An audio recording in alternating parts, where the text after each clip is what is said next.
اللهم صل علی محمد و آل محمد و عجل فرجهم. چقدر من خوشحالم که محضر استاد محمدی شاهرودی هستم و این فرصت دوباره دست داده که سوالات شما رو با افتخار از محضرشون بپرسیم و کلی به اطلاعات و علم و آگاهیمون اضافه بشه. آقا سلام عرض کردم، خیلی خیلی خوش آمدین. سلام علیکم و رحمت الله. ممنون، متشکر. خدا انشالله از ما و شما و دوستان عزیز بیننده قبول کنین. الهی آمین. مسیر تعلیم و تربیت به انجام میرسه. اعوذ بالله من الشیطان الرجیم. بسم الله الرحمن الرحیم. الحمد لله رب العالمین و صلی الله علی سیدنا محمد و آله الطاهرین. عرض سلام و ارادت دارم محضر دوستان عزیز بیننده و آرزوی سلامتی، طول عمر، توفیقات روزافزون، آرزوی قبولی طاعات، عبادات، تلاش هاشون برای تعلیم و تعلم و همین برنامه که الان دارم میبینن. پیامبر فرمودن من کان فی طلب العلم کانت الجنت فی طلبه. حرف عجیبی ها. همه مردم دنبال بهشتن. اصلا اومدیم دنیا که از این راه به بهشت برسیم. بله. چون مسیر بهشت از اینجاست. هر کسی توی مدرسه فارغ التحصیل بشه، مدرکی که میگیره بهشته تو دنیا. همه دنبال این هستن که مدرک رو بگیرن و به بهشت برسن. پیامبر میفرماید کسی که دنبال علم باشه او لازم نیست دنبال بهشت باشه، بهشت دنبال اوست. من کان فی طلب العلم کانت الجنت فی طلبه. آخه بعضیا دنبال بهشت هم، بعضیا بهشت دنبال اون هاست. اویس قرنی رو بهشت دنبالش بود، هر جا میرفت بهشت میرفت سراغش. پیامبر از سفر برگشت، هنوز وارد شهر مدینه نشده بودن، فرمود از جانب یمن بوی بهشت استشمام میکنم. گویا اویس قرنی اینجا بوده. اویس که اومده مدینه بهشت همراه خودش آورده. الله اکبر. واقعا بعضی از آدم‌ها اینجوری هستن. آره، هر جا میرن بهشت همراه خودش میبره. حالا این حدیث نبوی اینه که هر کس دنبال علم باشه بهشت اونو تعقیب میکنه که همراه او باشه، با او باشه. حالا این یکی از بهترین راه هم آقای قمال برای به دست آوردن علم همین پرسشه. این حدیث هم از پیغمبر نقل شده، هم از امام صادق علیه السلام که فرماید که العلم خزائن و مفاتیح السؤال. علوم گنجینه‌های با عظمتی هستن. این خزائن غیر منصرفه. اگر تنوین میگرفت تنوینش تنوین تفخیم بود. اینقدر بزرگ، اینقدر عظمت داره که قابل تعریف نیست. العلم خزائن و مفاتیح السؤال. کلید این گنجینه‌ها پرسشه. یعنی با پرسش اصلا وارد گنجینه‌های علوم میشه. بعد پیامبر فرمودن فاسالوا یرحمکم الله. بپرسید تا رحمت خدا بر شما نازل بشه. فانه یوجر فیه اربعه. در سوال جواب 4 گروه اجر و ثواب و بهره میبرند در یک جلسه سوال جواب. السائل و المجیب و المستمع و المحب له. پرسشگر که درهای گنجینه علوم باز میکنه که همه واردش بشن، که مردم باشن الان این سوالاتو پرسیدن. بله. پاسخگو، شنونده و کسی که دوست داره پرسش پاسخ رو. این 4 گروه همزمان همه دور هم هستیم الان توی یاد خدا دیگه. بله، همه الحمدلله. همه از این یک جلسه پرسش پاسخ اجر و ثواب میبرن. الحمدلله. پس با سوال میتونیم وارد علوم بشیم. بله. من که شنوندم چقدر یک 4 همه دیگه هر 4 تا. آره. 4 گروه یوجر فیه. همه به یک اندازه دیگه فرق نمیکنه. خدا مثل ما نیست که بخواد تقسیم کنه. به نظرم اون کسی که این علم رو آموزش میده توی یه جایگاه فوق العاده برتریه. حالا اون بس اون یک حیث دیگه هست. اون حیث عالم بودنش اون یه حیث دیگری هست. اما حیث پاسخگو بودن اینجا تواضع نکنین. اون جایی که لازمه بگین دیگه راجع به بالاخره عالم، اندیشمند. بله، اون حیث، از اون حیث ما روایت فراوان داریم که امام باقر فرمودن عالم ینتفع بعلمه افضل من 70,000 عابد. یه عالمی که مردم از علمش استفاده بکنن از 70,000 عابد. نه آدم معمولی، عابدی که این خیلی جای فکر داره. همیشه نماز میخونه. چرا؟ چون عابد گلیم خیش به در میبرد ز موج. این سعی میکند که بگیرد غریق را، این دست دیگران رو میگیره و همراه خودش میبره. روز قیامت هم که میشه به عابد میگن چه خبال به تعبیر بنده، خدا قوت دست شما در نکنه، زحمت کشید بفرمایید بهشت، در فلان نقطه بهشت، فلان جای بهشت جای شماست، برو داخل بهشت. به عابد میگن. عالم وقت میخواد بره تو بهشت میگن کجا داری میری؟ تو دنیا تنها نبودی یا تنها بری تو بهشت؟ اینجا بایست، همه کسانی که ازت چیز یاد گرفتن شفاعت کن، ببر همراه خود ببر تو بهشت. اون از اون حیث درسته، ولی این حیثی که من عرض کردم نده. این حیث پرسش پاسخه. آره. یه پرسشگر داریم، یه پاسخگو، یک شنونده، یک دوست دارنده. این حیث، از این حیث همه با هم مساوی‌اند. خیلی خوب. ولی خب من 3 تا اینا رو با هم دارم و هم شنوندم، هم خودم این سوالات منم هست، دوستم دارم. خب 3 برابر. 3 به 1 من. مخلص شما هستیم. خب عرض به حضور شما که بریم سراغ طرح سوالات مردم. یه سوال دیدم گفتم این با عنوان اول نیست. اینه. گفتن چرا 30720 یادتون نره دوستانی که سوال براشون پیش میاد میتونن از این طریق زیرنویس هم مرتب میشه، سوالات رو دریافت کنیم و بپرسیم از محضر استاد. گفتن چرا بین خلقت انسان‌ها و زمین و آسمان‌ها میلیاردها سال فاصله است؟ فرموده بودین توی جلسه که این فاصله است. 2 اینکه پیامبر گرامی که فرمودن اول ما خلق الله نوری، علم نبوت از چه زمانی به ایشان داده شد؟ بس 2 تا سوال شد. اولی خلقت آسمان ها میلیاردها سال. برای اینکه ماده نیاز به زمان داره، خدا نیاز به زمان نداره. کار خدا کن فیکونه. نما امره اذا اراد شیئا ان یقول له کن فیکون. همین که اراده کرد فوراً ایجاد میشه. اما ماده زمان میخواد. من یه مثال بزنم. شما یه ساختمان میخواد بسازی، ساختمان مثلا 10 طبقه 20 طبقه میخواد بسازی برای یه اداره، برای کار چیزی. یه معمار دعوت میکنی، بهش میگی که این ساختمان چقدر هزینه میبره، مثلا فرض کن میگه 5 میلیارد. چقدر زمان میبره؟ 2 سال. میگه خب من عجله دارم، میخوام که اداره منتظر این ساختمونه. میگه خیلی خب من 7 میلیارد 8 میلیارد میگیرم، 1 سال تحویلتون میدم. میگه نه من عجله دارم. میگه باشه نداشت، ما 10 میلیارد 20 میلیارد بده، من 6 ماهه تحویلتون میدم، 3 شیف کارگر میذارم، مسائل خاص انتخاب میکنم الاخ. میگه نه من میخوام در عرض 1 ثانیه تحویل بدی. چی میگه؟ امکانش نیست. عقل از دست دادی. آره. تو 1 ثانیه انسان ساختمان میسازه. واقعا. چرا؟ چون این ساختمان وقت شما پول داری، قدرت هم داری، هرچند اون معمار بخواد شما بهش در اختیارش قرار میدی، از پول و مصالح و کارگر و بنا همه چی. اما این ساختمان، ذات ساختمان وقت میخواد. ماده اینجوری است. زمان بعد 4 ماده هست. یعنی ماده که طول و عرض و ارتفاع داره یه بعد هم داره به نام زمان، در طول زمان ایجاد میشه. پس چرا در 6 روز یا در میلیاردها سال به قول این دوست شنونده ما، بیننده ما، به خاطر اینکه ماده زمان میخواد. بله خداوند میتونست کوتاش کنه، مثلا به جای اینکه بخواد چند میلیارد بشه فرض کن 100 سال بشه. بچه باید 9 ماه تو رحم مادر باشه تا متولد بشه، میشه کوتاش کرد 9 ماه مثلا چند ساعت. حضرت عیسی. اما که زمان نه، زمان میخواد، بی زمان نمیشه. و خدا هم بنا نداره که سنت ها رو به هم بریزه. سنت اقتضا میکنه که این مرحله طی بشه، این زمان بگذره. بله خلق عادت میشه زمان کوتاه بشه، اما چرا این کارو بکنه؟ مطابق با هم عادت های طبیعی خودش. این زمین برای اینکه استعداد پذیرایی از انسان رو پیدا بکنه مثلا 2 میلیارد سال وقت میخواد. خب باشه 2 میلیارد سال وقت بهش میده خدا، که عجله که در کار نیست. پس این زمان در واقع برمیگرده به ذات ماده. در قرآن ما 2 تا مطلب داریم، 1 موجودات خلقی، 2 موجودات امری. اونایی که امری کن فیکونه، اونایی که خلقی زمان میبره. در واقع خدا با خلق ماده اون قوانین مقررات و قواعدش رو هم خلق کرده دیگه، اونا هم با خودش. درسته، جزء ذاتشه. جزء ذاتش. عین ذاتش. زمان داشتن عین ذات ماده هست. مثل اینکه مجموع زوایای داخلی مثلث 2 قائمه.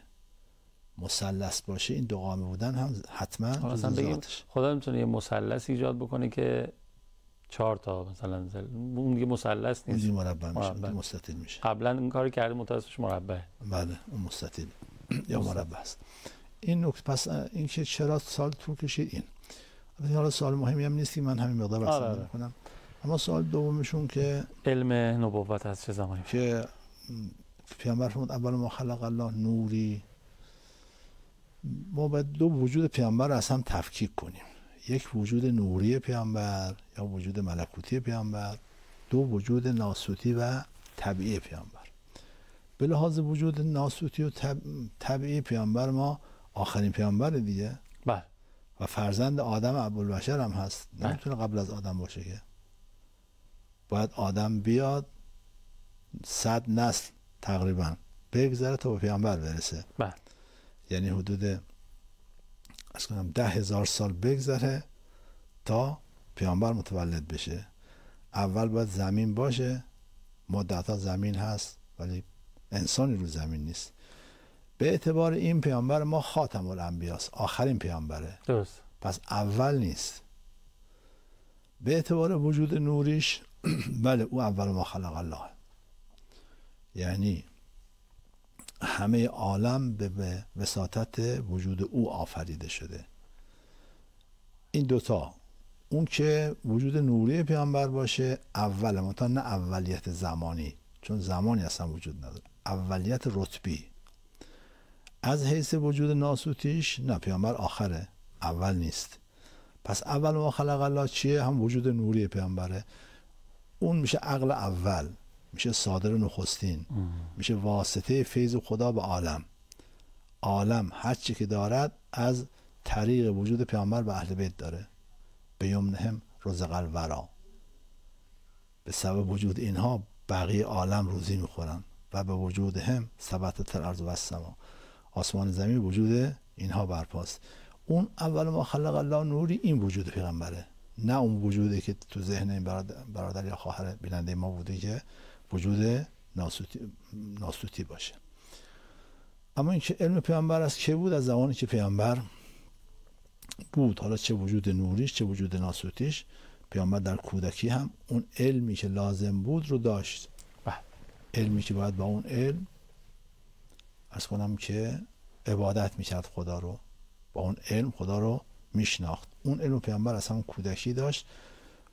پیامبر خداوند بزرگترین فرشته خودش رو مأمور پیامبر کرده بود که آنچه که پیامبر لازم داره اونا رو در اختیارش قرار بده، چطور عبادت کنه، چیکار کنه، خوب چیه بد چیه، همه اینها از همون کودکی اون فرشته الهی که واسطه خدا بود در اختیار پیامبر قرار میداد. خیلی ممنونم استاد. سلام خدا و فرشته ها و همه ذرات عالم به وجود نازنین خیر خلق الله حضرت حبیب الله رحمتا للعالمین محمد مصطفی صلوات الله علیه. بفرمایید. خب گفتن که با اجازهتون میخوام سوال بعدی رو از محضر استاد محمدی شاهرودی بپرسم. دعای مشلول رو گفتن استاد، اگه ممکنه توضیح بدین. آیا صحت داره که این دعا رو باید با اجازه یک عالم بخونیم حتما؟ مثلا میشه دعای مشلول یک جوانی بود نسبت به پدرش جسارت کرد و گرفتار دعای نفرین پدر شد و شل شد، مشلول شد. توبه کرد و خلاصه توبه کامل. متوسل شد تو خواب مولا امیرالسلام بهش گفت که برای اینکه توبت قبول بشه و مشکل حل بشه این دعا رو بخون. ورزه بهش میگن دعای مشلول. یعنی این فردی که شل شده بود و خاطر با این دعا خوب شد. مضمون دعا بسیار عالی است، محتوا بسیار بلنده. اسم اعظم خدا تو این دعا هست که حالا اسم اعظم با همه عظمتش تو این دعا هست. مورد عنایت اهل بیت بوده و گفتن که این دعا رو حتما با دقت و با طهارت و پاکی اینها خونده بشه برای این گونه امور که اصلا گرفتار گناهی شده، گرفتار این چیزها شده. البته مطلقا همیشه خوندین دعا رو، چون عرض کردم اسماء الحسنای خدا تو این دعا اومده. در قرآن چند جا داریم که لله الاسماء الحسنا فادعوه بها. در واقع هم داریم که هر کس خدا رو با اسماء الحسنا که 99 تاست بخونه 100% دعاش مستجاب میشه. و این دعا توش اسماء الحسنا همش اومده. اما اینکه دعا نیاز به اجازه خاص داره، اینا بیشتر حرفای ذوقیه. دعاییست که امام گفته، تو منابع معتبر ما اومده و هیچ حدی هم براش تعیین نکردن، هیچ فیلتر و محدودیتی هم وجود نداره. ببین که میخواد این دعا رو بکنه باید اجازه بگیره. برای چی اجازه بگیره؟ یه دعاییست مثل بقیه دعاها و حرفای ذوقی است. بله اگه مثلا فرض کن که یه صاحب نفسی شارژ کنه طرف رو، شما این دعا برای شما الان راهگشاست بخونید، شارژش کنه، اون وقت اون شارژ بی تاثیر نیست. حالا اگه کسی اجازه هم نگرفت خوند، گناه کرده خیر، خلاف کرده خیر، تاثیر منفی داره براش نخیر. بنابراین خیلی ضمن که تاثیر مثبت حتما داره. حالا نسبت تاثیر مثبتش دیگه با خداست، ولی تاثیر مثبت رو داره قطعا. بله دوستان دنبال حرفای ذوقی، چون اونا همش مانع کار میشه. میگن زیرا عاشور رو زیاد نخونید. چرا؟ چون سنگینه، نمیدونم مصیبت برات پیش میاد. خود متن حدیثی که راجع به زیارت عاشورا هست میگه که هر روز تو خونه، میگه بخونم، میگه من بله بخون، من ضمانت میکنم همه ثواب‌ها رو ضمانت میکنم. اون میگه هر روز بخون، ما بگیم نه نخون. بعضی از جاهاش هم توصیه شدیم که بیشتر بخونیم و 100 بار بگیم. امام فرموده بخونید، ما بگیم نه. این حرفای ذوقی است که گاهی هم مانع کار خوب مردم میشه و به این حرفای ذوقی خیلی نباید بها داد. توجه کرد. خیلی خوب. چون این سوالشون یه مقدار متوله، من بگم دستم بخونم. گفتن که من 50 سالمه، خیلی به چشم دیدم آدمایی که به هیچ صراطی نیستن، خیلی هم پولدار میشن، زیاد عمر میکنن، بچه هاشون پسر و دختر خوشبختم میشن و اما بیچاره پدر من و خیلی آدمای خوب و خداشناس که به همه کمک میکردن، خداشناس بودن. مثلا پدر دوست داشت بچه هاش خوشبخت باشن، نوهاشو ببینه، اما افسوس خدا نذاشت به آرزوهاش برسه. همیشه دیدم آدمای خوب فقط مصیبت نصیبشون میشه. به نظر من بنابراین خدایی اصلا وجود نداره و همه چی دست خود آدم هاست. نتیجه گیری ایشون این که خدا مصیبت میاره، نخیر، خدا هیچ بدی برای بندش نمیخواد. خدا میخواد که عده فقیر باشن، نخیر. این مردم به حرف خدا گوش میکردن، فقیری در جامعه نبود. اگر مردم به حرف خدا گوش میکردن، گناه و ظلم و بدی وجود نداشت. پس هر مشکلی شما میبینید اینها رو به حساب خود سوء اختیار انسان ها و حالا موجودات مثل انسان، بعد انسان هم نیست، جن هم هست مثلا. پس این نکته غلطه که بگیم که خدا برای بعضی ها فقر میخواد، برای بعضی ها بیماری میخواد، برای بعضی ها میخواد برن جهنم. نه اینجوری نیست. این غلطه. مطلب دوم این که این مطلب کلیت هم نداره که ما بگیم که همه آدمای خوب مثلا آدمای خوب حتما دچار فلاکت و بدبختی ان، آدمای بد همه بدها مثلا فرض کن مرفه و خوش و خرمن. نه اینجوری نیست. یه شخصی اومد، یه یهودی بود، اومد جلو امام مجتبی علیه السلام، حضرت از منزل اومد بیرون، خب چهره زیبا، مرکب خیلی زیبا و عالی، جلو امام رو گرفت، گفت که اینکه جد شما فرموده که دنیا سجن المؤمن و جنت الکافر و مرگم پلیس که الی آخر، اگر جهنم اونی که شما داری کاش من می‌داشتم. چون خیلی فلک زده بود و بدبخت بود یهودیه. گفت اگر جهنم اونی که شما دارید کاش من داشتم، و اگر بهشت اینی که من دارم کاش شما داشتی. امام مجتبی علیه السلام بهش فرمود اگر تو جایگاه من تو بهشت ببینی، قضاوت میکنی که من الان تو همه این چیزی که الان میبینی تو جهنمم، و اگر جایگاه خودت تو جهنم ببینی، الان قضاوت میکنی که با همه بدبختیات تو دنیا چیه؟ تو بهشتی. یعنی بستگی به نه، هم میگم که همه هم اینجوری نیست. آره. بعضیشون هم خوبه، روبرا هم هستن، یعنی از هر جهت. پس این کلیت نداره. بعضی وقتا ما ظاهر زندگی دیگران رو با باطن زندگی خودمون مقایسه میکنیم. اینطوره.